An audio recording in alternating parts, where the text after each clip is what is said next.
This is pretty much guaranteeing a cut right now. Her name's Mary Daly. She's the president of the San Francisco Fed.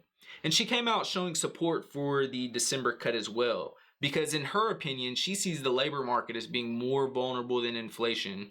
She's more worried about a sudden, non-linear deterioration in jobs rather than an inflation flare-up. She almost never publicly breaks from Powell and kind of Powell's point of view.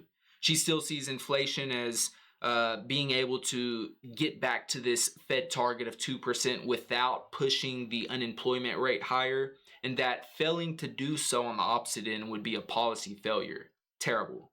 She says the current disagreement within the Fed is this genuine uncertainty rather than this dysfunctional Fed who argues and can't get along, and that in her eyes, it's honestly weird if everybody would be able to agree right now based off of the completely uncertain picture. Now, when we look at the Wall Street Journal's little scorecard right here, we see that Daly now sits in the cut camp. This is alongside Waller, Stephen Myron, New York Fed President John Williams, while we got some of these other people like Schmid, Bowman, Logan, and a bunch of these other regional presidents who are in this pause or cautious mode.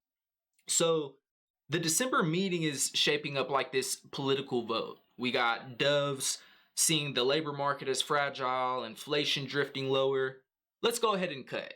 And then we got these hawks who see inflation is still 3%, drifting away from the Fed's target. And the FedWatch futures are ping-ponging around all of this drama, trying to figure out what's going on. So right now, with how the days ended out, we see the odds of a December rate cut falling or rising all the way up to 80.9%.